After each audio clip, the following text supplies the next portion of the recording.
အားလုံးပဲမင်္ဂလာပါခင်ဗျာရွှေရင်းက channel ကနေပြန်လည်ကြိုဆိုလိုက်ပါရစေ2026ခုနှစ်ဩဂုတ်လ28ရက်နေ့အတွက်နောက်ဆုံးရမိုးလေဝသသတင်းများနဲ့မြစ်ရေမြစ်တက်လာပြီးရေကြီးခြင်းသတိပေးချက်များကိုတင်ဆက်ပေးကြပါရစေခင်ဗျာ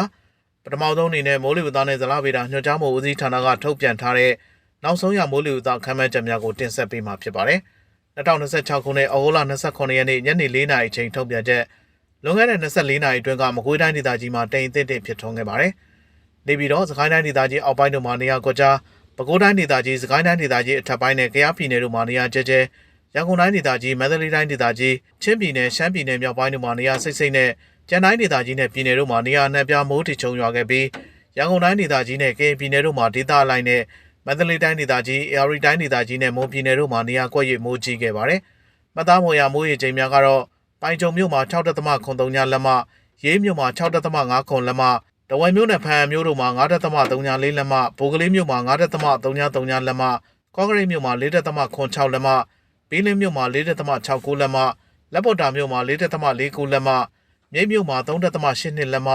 လိုင်းမွဲမြို့မှာ 3.54 လက်မနဲ့တထုံမြို့မှာ 3.23 လက်မတို့ဖြစ်ပါတယ်။ဘင်္ဂလားပင်လယ်အော်အခြေအနေကတော့ကပ်ပလီပင်လယ်ပြင်နဲ့ဘင်္ဂလားပင်လယ်အော်တောင်ပိုင်းတို့မှာမုတ်တုံလေအားကောင်းနေပြီးကျန်ဘင်္ဂလားပင်လယ်အော်မှာမုတ်တုံလေအားအသင့်တင်ရှိနေပါတယ်။ဘင်္ဂလားပင်လယ်အော်နောက်တောင်ပိုင်းမှာတိမ်နေငံမှာတိမ်အသင့်တင်ဖြစ်ထွန်းနေပြီးကပ်ပလီပင်လယ်ပြင်နဲ့ကျန်ဘင်္ဂလားပင်လယ်အော်တို့မှာတိမ်အသင့်တင်မှတိမ်ထူထပ်နေပါတယ်။မနက်ဖြန်မနက်ဒီခန့်မှန်းချက်ကတော့မကွေးတိုင်းဒေသကြီးနဲ့ကယားပြည်နယ်တို့မှာနေရာကျဲနေပြီးတော့မန္တလေးတိုင်းဒေသကြီးပဲခူးတိုင်းဒေသကြီးစကိုင်းတိုင်းဒေသကြီးအောက်ပိုင်းချင်းပြည်နယ်တို့မှာနေရာစိတ်နဲ့ကျန်တိုင်းဒေသကြီးနဲ့ပြည်နယ်တို့မှာနေရာအနှံ့ပြားမိုးထချုံရွာပြီးမန္တလေးတိုင်းဒေသကြီးစကိုင်းတိုင်းဒေသကြီးအေရီတိုင်းဒေသကြီးတနင်္သာရီတိုင်းဒေသကြီးကချင်ပြည်နယ်ကရင်ပြည်နယ်မွန်ပြည်နယ်ရခိုင်ပြည်နယ်နဲ့ရှမ်းပြည်နယ်တို့မှာနေရာကွက်ရမိုးကြီးနိုင်ပါတယ်။ရွာရန်ရာနှုန်းမြေဖြစ်ပါတယ်ခင်ဗျာ။မိုးတိမ်နောက်ဖြစ်ပေါ်မှုအခြေအနေကတော့ရန်ကုန်တိုင်းဒေသကြီးမန္တလေးတိုင်းဒေသကြီးစကိုင်းတိုင်းဒေသကြီးအေရီတိုင်းဒေသကြီးတနင်္သာရီတိုင်းဒေသကြီးကချင်ပြည်နယ်ချင်းပြည်နယ်ရခိုင်ပြည်နယ်နဲ့ရှမ်းပြည်နယ်တို့မှာမိုးတိမ်နောက်များဖြစ်ထွန်းလျက်ရှိပြီးဆိုပါမိုးတိမ်နောက်များရွေးရှားရာနေရာတစ်လျှောက်မှာမိုးရွာသွန်းခြင်းနဲ့အတူလေပြင်းတိုက်ခတ်ခြင်းမိုးထချုံခြင်းမိုးကြိုးပစ်ခြင်းလျှက်စီးလက်ခြင်းနဲ့မိုးသီးကြွေခြင်းစတဲ့မိုးလေဝသဖြစ်စဉ်များဖြစ်ပေါ်နိုင်တဲ့အတွက်ကြိုတင်သတိပြုနိုင်ပါရန်အကြံပြုအပ်ပါတယ်ခင်ဗျာမြန်မာပင်လယ်ပြင်မှာမြန်မာကမ်းရိုးတန်းတစ်လျှောက်နဲ့ကမ်းလွန်ပင်လယ်ပြင်တို့မှာရံဖန်ရံခါမိုးသက်လေပြင်းများကြာရောက်ပြီးလှိုင်းကြည့်ပါမယ်မိုးသက်လေပြင်းကျစဉ်ရေပြင်းမြေပြင်လေဟာတနအီကို35မိုင်ထိတိုက်ခတ်နိုင်ပါတယ်လှိုင်းမြင့်မှာမြန်မာကမ်းရိုးတန်းတစ်လျှောက်နဲ့ကမ်းလွန်ပင်လယ်ပြင်တို့မှာ10ပေမှ12ပေခန့်ရှိနိုင်ပါတယ်နောက်နေ့အတွက်ခံမှန်းချက်ကတော့နေပြီးတော့ရန်ကုန်တိုင်းဒေသကြီးပဲခူးတိုင်းဒေသကြီးစကိုင်းတိုင်းဒေသကြီးအထက်ပိုင်းအေရီတိုင်းဒေသကြီးတနင်္သာရီတိုင်းဒေသကြီးကရင်ပြည်နယ်ချင်းပြည်နယ်မွန်ပြည်နယ်ရခိုင်ပြည်နယ်နဲ့ရှမ်းပြည်နယ်တို့မှာနေရာကွက်ရမိုးကြီးခဲ့ပါတယ်။နေပြည်တော်နဲ့နီးတွဲတွေမနေ့ဖြန်မနေ့ထိခံမှန်းချက်ကတော့နေရာကွက်ကြားမိုးထချုံရွာပါမယ်။ရွာရန်ရာနှုန်းပြဖြစ်ပါတယ်။ရန်ကုန်မြို့နဲ့နီးတွဲတွေမနေ့ဖြန်မနေ့ထိခံမှန်းချက်ကတော့မိုးတစ်ချိန်ထချုံရွာပါမယ်။ရွာရန်ရာနှုန်းပြဖြစ်ပါတယ်။မန္တလေးမြို့နဲ့နီးတွဲတွေမနေ့ဖြန်မနေ့ထိခံမှန်းချက်ကတော့နေရာကွက်ကြားမိုးထချုံရွာပါမယ်။ရွာရန်ရာနှုန်းပြဖြစ်ပါတယ်။ဆက်လက်ပြီးမနေ့ဖြန်အတွက်တိုင်းဒေသကြီးနဲ့ပြည်နယ်မြို့ကြီးများရဲ့အမြင့်ဆုံးအပူချိန်အနိမ့်ဆုံးအပူချိန်နဲ့မိုးလေဝသခန့်မှန်းချက်တို့ကိုတင်ဆက်ပေးမှာဖြစ်ပါတယ်ခင်ဗျာနေပြည်တော်မှာနေရာကွက်ကြားမိုးထချုံရွာပါမယ်ရန်ကုန်မြို့မှာမိုးထချိန်ထချုံရွာပါမယ်မန္တလေးမြို့မှာနေရာကွက်ကြားမိုးထချုံရွာပါမယ်ပဲခူးမြို့မှာနေရာကွက်ကြားမိုးထချုံရွာပါမယ်မကွေးမြို့မှာနေရာကွက်ကြားမိုးထချုံရွာပါမယ်ဟောင်းမလင်းမြို့မှာနေရာကွက်ကြားမိုးထချုံရွာပါမယ်မုံရွာမြို့မှာနေရာကွက်ကြားမိုးထချုံရွာပါမယ်ပသိမ်မြို့မှာမိုးထချိန်ထချုံရွာပါမယ်တဝက်မြို့မှာမိုးထချိန်ထချုံရွာပါမယ်ပြည်ကြီးနားမြို့မှာနေရာကွက်ကြားမိုးထချုံရွာပါမယ်လွိုင်ကော်မြို့မှာနေရာကွက်ကြားမိုးထချုံရွာပါမယ်ဖန်မြို့မှာမိုးထချိန်ထချုံရွာပါမယ်ဟာခါမြို့မှာနေရာကွက်ကြားမိုးထချုံရွာပါမယ်မော်လမြိုင်မြို့မှာမိုးထချိန်ထချုံရွာပါမယ်စစ်တွေမြို့မှာမိုးထချိန်ထချုံရွာပါမယ်လာရှိုးမြို့မှာမိုးထချိန်ထချုံရွာပါမယ်ခင်ဗျာဆက်လက်ပြီးမိုးကြီးမဲ့သတိပေးချက်များကိုတင်ဆက်ပေးမှာဖြစ်ပါတယ်2026ခုနှစ်ဩဂုတ်လ29ရက်နေ့မြန်မာစံတော်ချိန်ညနေ4:00နာရီချိန်ထုတ်ပြန်ချက်ယနေ့မြန်မာစံတော်ချိန်6:00နာရီခွဲချိန်တိုင်းထွာချက်များအရကပ်ပလီပင်လယ်ပြင်နဲ့ဘင်္ဂလားပင်လယ်အော်တို့မှာမုတ်တုံလေအားကောင်းနိုင်ခြင်းကြောင့်၎င်းမိုးတိမ်တောင်များဖြစ်ထွန်းမှုအားကောင်းနေခြင်းကြောင့်၎င်းယနေ့နံနက်မှ31ရက်8လ2026ရက်နေ့အတွင်းနေပြည်တော်ရန်ကုန်တိုင်းဒေသကြီးမန္တလေးတိုင်းဒေသကြီးပဲခူးတိုင်းဒေသကြီးပဲခူးတိုင်းဒေသကြီးစကိုင်းတိုင်းဒေသကြီးအေရီတိုင်းဒေသကြီးတနင်္သာရီတိုင်းဒေသကြီးကချင်ပြည်နယ်ကယားပြည်နယ်ကရင်ပြည်နယ်ချင်းပြည်နယ်မွန်ပြည်နယ်ရခိုင်ပြည်နယ်နဲ့ရှမ်းပြည်နယ်တို့မှာနေရာစိတ်မှနေရာအနှံ့ပြားမိုးထချုံရွာပြီးတနင်္သာရီတိုင်းဒေသကြီးကရင်ပြည်နယ်နဲ့မွန်ပြည်နယ်တို့မှာဒေသအလိုက်နဲ့နေပြည်တော်ရန်ကုန်တိုင်းဒေသကြီးမန္တလေးတိုင်းဒေသကြီးပဲခူးတိုင်းဒေသကြီးမကွေးတိုင်းဒေသကြီးစကိုင်းတိုင်းဒေသကြီးအေရီတိုင်းဒေသကြီးချင်းပြည်နယ်ရခိုင်ပြည်နယ်နဲ့ရှမ်းပြည်နယ်ရှေ့ပိုင်းတို့မှာနေရာကွက်ရမိုးကြီးနိုင်ပါတယ်။မြမကမ်းရိုးတန်းတစ်လျှောက်နဲ့ကမ်းလွန်ပင်လယ်ပြင်တို့မှာရံဖန်ရံခါမိုးသက်လေပြင်းများကြာရောက်ပြီးလှိုင်းကြီးပါမယ်။မိုးသက်လေပြင်းကျစဉ်ရေပြင်းမြေပြင်လေသည်တနအီကို35မိုင်အထိတိုက်ခတ်နိုင်ပါတယ်။လှိုင်းမြင့်မှာမြမကမ်းရိုးတန်းတစ်လျှောက်နဲ့ကမ်းလွန်ပင်လယ်ပြင်တို့မှာ10ပေမှ12ပေခန့်ရှိနိုင်ပါတယ်။သို့ဖြစ်ပါ၍ကပ်ပလီပင်လယ်ပြင်နဲ့ဘင်္ဂလားပင်လယ်အော်တို့မှာမုတ်တုံလေအားကောင်းနိုင်ခြင်းကြောင့်၎င်းမ မိုးတိမ်တော်များဖြစ်ထွန်းမှုအားကောင်းနေခြင်းကြောင့်၎င်းမိုးတိထန်စွာရွာသွန်းခြင်းနဲ့အတူလေပြင်းတိုက်ခတ်ခြင်းရုတ်တရက်ရေကြီးခြင်းမြေပြိုခြင်းစတဲ့သဘာဝဘေးအန္တရာယ်များဖြစ်ပေါ်နိုင်တဲ့အတွက်ကုန်းမြင့်ဒေသအနီးမှာနေထိုင်ကြသူများအနေဖြင့်မြေပြိုမှုအန္တရာယ်နဲ့မြင့်ငယ်ချောင်းငယ်များအနီးမှာနေထိုင်ကြသူများအနေဖြင့်ရေကြီးရေရှမ်းမှုများကိုကြိုတင်သတိပြုနိုင်ပါရန်နဲ့ပြည်တွင်းလေကြောင်းပြန်တန်းရေးမြမကမ်းရန်ချောင်းနဲ့ကမ်းလွန်ပင်လယ်ပြင်တို့မှာရှိတဲ့ကမ်းနီးကမ်းဝေးငါးဖမ်းရေရင်များသင်္ဘောများအနေဖြင့်လည်းကြိုတင်သတိပြုနိုင်ပါရန်အသိပေးနှိုးဆော်အပ်ပါတယ်။ဆက်လက်ပြီးထိုင်းမိုးလေဝသဌာနကထုတ်ပြန်ချက်များအရဩဂုတ်လ29ရက်နေ့မှစက်တင်ဘာလ2ရက်နေ့အထိရန်ကုန်တိုင်းဒေသကြီးအတွင်းမိုးရွာနိုင်တဲ့အခြေအနေများနဲ့ပတ်သက်၍အောက်ပါတိုင်းသတင်းထုတ်ပြန်ထားပါတယ်။မုန်တိုင်းနဲ့မုတ်တုံလေးအခြေအနေစမ်းစစ်ချက်အပူပိုင်းမုန်တိုင်းနာရာမုန်တိုင်းအတွင်းချံလေးကိုလှိုင်းများဟာမြန်မာနိုင်ငံအထက်ပိုင်းဒေသများသို့ဆက်လက်ရွေ့ချဖြတ်သန်းနေမှာဖြစ်ပါတယ်။တိုင်ဖွန်းမုန်တိုင်းစုတဲ့ဟာတရုတ်နိုင်ငံအရှေ့ပိုင်းကိုဦးတည်နေပြီးမြန်မာနိုင်ငံအပေါ်တိုင်းရဲ့သက်ရောက်မှုမရှိနိုင်ပါ။အနောက်တောင်မုတ်တုံလေးအရှိန်ကပလီပင်လယ်ပြင်နဲ့ဘင်္ဂလားပင်လယ်အော်တို့မှာနောက်တောင်မုတ်တုံလေးဟာဩဂုတ်လ29ရက်နေ့မှ29ရက်အတွင်းအားအလွန်ကောင်းလာမှာဖြစ်ပါတယ်။ဒါကြောင့်ဩဂုတ်လ28ရက်နေ့မှာရန်ကုန်တိုင်းတဝင်းလုံး၌24နာရီအတွင်းမိုးရေချိန်35မီလီမီတာမှ65မီလီမီတာအထိမိုးရွာသွန်းနိုင်ပြီးဩဂုတ်လ30နောက်ပိုင်းမှသာမိုးအရှိန်ပြန်လည်လျော့သွားမှာဖြစ်ပါတယ်။သဘာဝဘေးအန္တရာယ်ကြိုတင်သတိပြုရန်အချက်များလှဲကူးနဲ့ငမိုးရိပ်ဆယ်ဝန်းကျင်ငမိုးရိပ်ဆယ်မှာရေပြည့်အမှတ်သို့ရောက်ရှိနေပြီဖြစ်ရာဩဂုတ်လ29ရက်နေ့မှ29ရက်အတွင်းဆယ်ရေဝေဒေတာများ၌စုစုပေါင်းမိုးရေချိန်118မီလီမီတာမှ228မီလီမီတာခန့်ထပ်မံရွာသွန်းပါကဆယ်ရေပိုလွှဲမှရေများပုံမရှန်ထွက်လာနိုင်မှာဖြစ်ပါတယ်။သို့ဖြစ်ပါ၏လှဲကူးနဲ့ငမိုးရိပ်ချောင်းမြေနေပိုင်းနေထိုင်သူပြည်သူများအနေဖြင့်ချောင်းရင်ရှမ်းမှုအန္တရာယ်များကိုသတိပြုပြင်ဆင်ထားကြပါရန်လိုအပ်ပါတယ်။ကြောက်တန်းသုံးခွကွန်းညံကုန်းကံယုံရမြေဝဒေတာများမုတ်တုံမုတ်တိမ်တူများကြောင့်ပေလိုက်ပြမှာလှိုင်းကြီးမှာဖြစ်ပြီးဒီရတက်ချိန်နဲ့မိုးသီးထန်မှုတိုက်ဆိုင်ပါက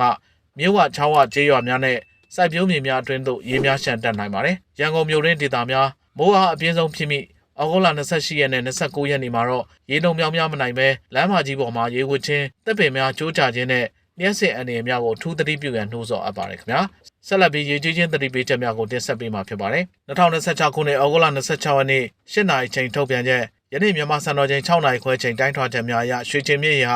ာရွှေကျင်မြို့မှာရင်းမြို့ရဲ့စိုးရိမ်ရေမှတ်အောင်9လက်မှတ်ကလူကိုရောက်ရှိနေပါတယ်။အဆိုပါမြစ်ရေဟာနောက်တရက်အတွင်းရင်းမြို့ရဲ့စိုးရိမ်ရေမှတ်သို့ရောက်ရှိနိုင်ပါတယ်။ယနေ့မြန်မာစံတော်ချိန်6နာရီခွဲချိန်တိုင်းထွာချက်များအရတန်လွင်မြစ်ရေဟာဖန်မြို့မှာရင်းမြို့ရဲ့စိုးရိမ်ရေမှတ်အောင်9လက်မှတ်ကအလုံးမှာရောက်ရှိနေပါတယ်။အဆိုပါမြစ်ရေဟာနောက်တရက်အတွင်းရင်းမြို့ရဲ့စိုးရိမ်ရေမှတ်သို့ရောက်ရှိနိုင်ပါတယ်။ယနေ့မြန်မာစံတော်ချိန်6နာရီခွဲချိန်တိုင်းထွာချက်အရဘီလင်းမြစ်ရေဟာဘီလင်းမြို့မှာရင်းမြို့ရဲ့စိုးရိမ်ရေမှတ်အောင်တပေ3လက်မှတ်ကမှရောက်ရှိနေပါတယ်။အဆိုပါမြစ်ရေဟာနောက်တရက်အတွင်းရင်းမြို့ရဲ့စိုးရိမ်ရေမှတ်သို့ရောက်ရှိနိုင်ပါတယ်။တို့ဖြစ်ပါ၏ရွှေချင်မြို့နယ်ဖန်မြို့နယ်နဲ့ဘီလင်းမြို့နယ်များအတွင်းမှာရှိတဲ့မြစ်ကမ်းမြေနေပိုင်းနေထိုင်သူများအနေဖြင့်ကြိုတင်သတိပြုနိုင်ပါရန်နဲ့မြစ်ရေမြင့်တက်လာပါကအချိန်မီရှောင်ရှားနိုင်ပါရန်အသိပေးနှိုးဆော်အပ်ပါတယ်ခင်ဗျာဆက်လက်ပြီးမိုးလေဝသနဲ့ဇလဗေဒညွှန်ကြားမှုဦးစီးဌာနက2026ခုနှစ်ဩဂုတ်လ29ရက်နေ့တိုင်းထွာချက်များအရမြန်မာနိုင်ငံရဲ့ပင်မမြစ်ကြီးများဖြစ်တဲ့အေရဝတီမြစ်နဲ့ချင်းတွင်းမြစ်တို့မှာလက်ရှိအချိန်ထိစိုးရိမ်မှကြော်လွန်သည့်မြို့များမရှိသေးကြောင်းသိရပြီးမြစ်ထပ်ပိုင်းဒေသအချို့မှာရေနှဲငယ်ပြန်လည်မြင့်တက်လာနေပြီးအောက်ပိုင်းမြို့အများစုမှာတော့မြစ်ရေဟာပြန်လည်ကျဆင်းလျက်ရှိပါတယ်။ AR မြစ်ရေချင်းတွေအသေးစိတ် AR မြစ်ကြောင်းတစ်လျှောက်မှာရှိတဲ့မြို့လိုက်ရေမှတ်ပြောင်းလဲမှုများကိုဆန်းစစ်ကြည့်မယ်ဆိုပါကရွှေကူမြို့24နာရီတွင်35စင်တီမီတာအထိတိတိတသာမြင့်တက်လာခဲ့ပြီးလက်ရှိရေအမှတ်မှာ635စင်တီမီတာအထိရောက်ရှိလာပါတယ်။ကသာမြို့16စင်တီမီတာခန့်မြင့်တက်ခဲ့ပြီးလက်ရှိရေအမှတ်ဟာ955စင်တီမီတာမှရှိနေပါတယ်။ဒါအပြင်လယ်ပိုင်းနဲ့အောက်ပိုင်းဒေသများဖြစ်တဲ့6မြို့မှာ9စင်တီမီတာအောင်လံမြို့မှာ2စင်တီမီတ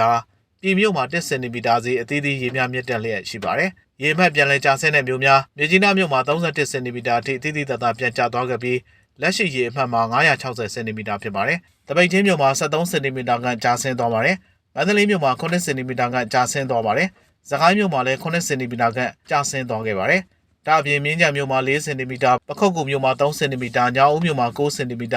ာစိတ်သာမြို့မှာ1စင်တီမီတ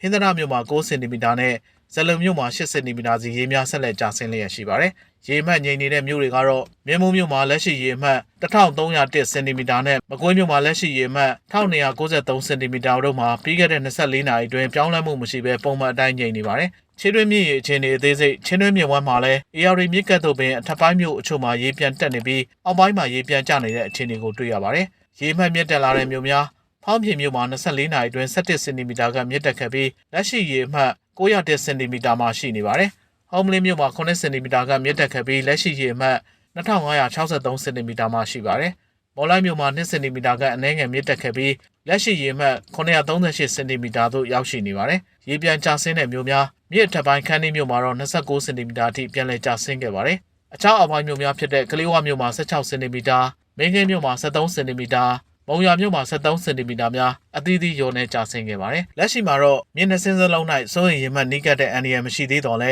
မုတ်တုံလေးနဲ့မိုးရွာသွန်းမှုအခြေအနေများကြောင့်အထက်ပိုင်းရေများစီးဝင်နိုင်တဲ့အတွက်ရေချောင်းသွားလာသူများနဲ့မြေကမ်းနီးနေထိုင်ကြသူများအနေဖြင့်မိုးလေဝသသတင်းများကိုဆက်လက်စောင့်ကြည့်ပါရန်အကြံပြုထားပါတယ်ခင်ဗျာဆက်လက်ပြီးပင်လယ်ပြင်ခီးအတွက်မိုးလေဝသခန့်မှန်းချက်ကိုတင်ဆက်ပေးမှာဖြစ်ပါတယ်ခင်ဗျာ2026ခုနှစ်ဩဂုတ်လ29ရက်နေ့ညနေ4:00နာရီချိန်ထုတ်ပြန်ချက်ဘင်္ဂလားပင်လယ်အော်အခြေအနေကတော့ကပ္ပလီပင်လယ်ပြင်နဲ့ဘင်္ဂလားပင်လယ်အော်တောင်ပိုင်းတို့မှာမုတ်တုံလေအကောင်းနေပြီးကြံဘင်္ဂလားပင်လယ်အော်မှာမုတ်တုံလေအသင့်တင်ရှိပါတယ်ကပ္ပလီပင်လယ်ပြင်နဲ့ဘင်္ဂလားပင်လယ်အော်တို့မှာတိမ်အသင့်တင်မှတိမ်ထူထပ်နေပါတယ်ရန်ကုန်မှာတနင်္လာရီကမ်းရိုးတန်းတစ်လျှောက်ပင်လယ်ပြင်ခီးအတွက်မိုးလေဝသခန့်မှန်းချက်ယနေ့မိုးနယ်ချိန်မှာနောက်24နာရီတွင်ခန့်မှန်းချက်ကတော့နေရာနှံပြမိုးထစ်ချုံရွာပြီးဒေသလိုက်မိုးကြီးနိုင်ပါတယ်အမြင့်တာ3မိုင်ခန့်မိုးရွာစဉ်မိုင်ဝဲအောက်ရှိပါမယ်ရေပြင်လေကတော့အနောက်သို့မဟုတ်အနောက်တောင်တနအီကိုပင်လယ်မိုင်15မိုင်မှမိုင်20ရန်ဖန်ရန်က35မိုင်အထိတိုက်ခတ်နိုင်ပါတယ်လှိုင်းကြည့်ပါမယ်လှိုင်းမြင့်မှာ10ပေမှ12ပေခန့်လိုပဲဖြစ်ပါတယ်ရန်ကုန်မှာရခိုင်ကမ်းရိုးတန်းတစ်လျှောက်ပင်လယ်ပြင်ခီးအတွက်မိုးလေဝသခန့်မှန်းချက်ယနေ့မိုးနယ်ချိန်မှာနောက်24နာရီတွင်ခန့်မှန်းချက်ကတော့နေရာနှံပြမိုးထစ်ချုံရွာပါမယ်အမြင့်တာ4မိုင်ခန့်မိုးရွာစဉ်10မိုင်ခန့်ရှိပါမယ်ရေပြင်တွေကတော့တောင်သုံးဖို့နောက်တောင်တနအီကိုပင်လယ်မိုင်15မိုင်မှမိုင်20ရန်ဖန်ရန်က35မိုင်အထိတိုက်ခတ်နိုင်ပါတယ်လှိုင်းကြည့်ပါမယ်လှိုင်းမြင့်မှာ10ပေမှ12ပေခန့်လိုပဲဖြစ်ပါတယ်ဟုတ်ကဲ့ပါခင်ဗျာဒါကတော့ကျွန်တော်တို့ရွှေလင်းကား channel ကနေတင်ဆက်ပေးခဲ့တဲ့နောက်ဆုံးရမိုးလေဝသသတင်းများပဲဖြစ်ပါတယ်မိဘပြည်သူများအားလုံးရုတ်တရက်ဖြစ်ပေါ်လာနိုင်တဲ့ရာသီဥတုဘေးအန္တရာယ်များမှကြိုတင်ကာကွယ်ရှောင်ရှားနိုင်ကြပါစေလို့ဆုတောင်းပေးလိုက်ရပါတယ်တဘာဝဘေးအန္တရာယ်ပေါင်းမှကင်းဝေးပြီးဘေးကင်းလုံခြုံစိတ်ချရတဲ့နေရာများကိုပိုင်ဆိုင်နိုင်ကြပါစေခင်ဗျာ